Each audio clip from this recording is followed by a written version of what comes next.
ഒരു പ്രധാനപ്പെട്ട വാർത്ത വരികയാണ്. തൃശൂർ ചൂണ്ടലിൽ 3 കുട്ടികളെ പീഡിപ്പിച്ചെന്ന പരാതി വരുന്നു. ചൂണ്ടൽ സ്വദേശി നൌഷാദ് പോലീസ് കസ്റ്റഡിയിലാണ്.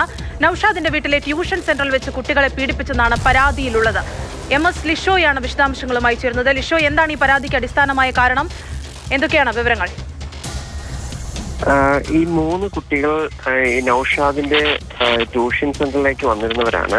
ഈ കുട്ടികളെയാണ് ഈ നൌഷാദ് പീഡിപ്പിച്ചതായി പരാതി ലഭിച്ചിരിക്കുന്നത്. കുന്നംകുളം പോലീസിൽ ആണ് പരാതി. ഈ സംഭവത്തിന് ശേഷം ഈ കുട്ടികൾ വീട്ടിൽ പോയി കാര്യങ്ങൾ അറിയിക്കുകയും ചെയ്തു. അങ്ങനെ വീട്ടിൽ അറിയിച്ചതിനെ തുടർന്ന് വീട്ടുകാർ ഈ ഇതുമായി ബന്ധപ്പെട്ട പരാതിയുമായി പോലീസ് സ്റ്റേഷനിലേക്ക് പോവുകയായിരുന്നു.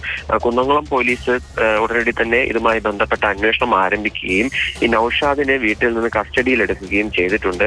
നൌഷാദിന്റെ മെഡിക്കൽ പരിശോധനകൾ പൂർത്തിയാക്കിയപ്പോൾ വീണ്ടും പോലീസ് സ്റ്റേഷനിലേക്ക് എത്തിച്ചിട്ടുണ്ട്. ഇനിയിപ്പോൾ വിശദമായി ചോദ്യം ചെയ്ത ശേഷമായിരിക്കും തുടർ നടപടികളിലേക്ക് കടക്കുക. അതേസമയം 3 പെൺകുട്ടികളുടെയും മൊഴി രേഖപ്പെടുത്തിക്കൊണ്ടിരിക്കുകയാണ്. ഇവരുടെ വിശദമായ മൊഴി രേഖപ്പെടുത്തിയ ശേഷം പോക്സോ നിയമപ്രകാരം കേസെടുക്കുമെന്നാണ് നിലവിൽ പോലീസിന്റെ ഭാഗത്തു നിന്ന് നമുക്ക് അറിയാൻ സാധിച്ചത്.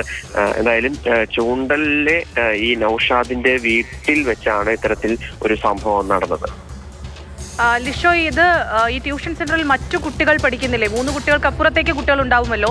3 പേർ സമാന രീതിയിൽ പരാതി നൽകിയെങ്കിൽ വിശദമായ ഒരു അന്വേഷണത്തിനൊടുവിൽ ചിലപ്പോൾ വലിയ വിവരങ്ങളടക്കം പുറത്തെത്തുന്ന കേസായി മാറില്ലേ? അതിനെക്കുറിച്ച് കൃത്യമായ വ്യക്തതയില്ല. കാരണം ഇപ്പോൾ നിലവിൽ 3 പേരുടെ പരാതി മാത്രമാണ് ലഭിച്ചിരിക്കുന്നത്. മറ്റ് ആരുടെയും തന്നെ പരാതി ലഭിച്ചിട്ടില്ല. എന്തായാലും പോലീസ് ഇത് സംബന്ധിച്ചൊക്കെ തന്നെ വിശദമായ അന്വേഷണം നടത്തും. അതിനുശേഷമായിരിക്കും ഇക്കാര്യത്തിൽ ഒരു വ്യക്തത വരിക. ശരി.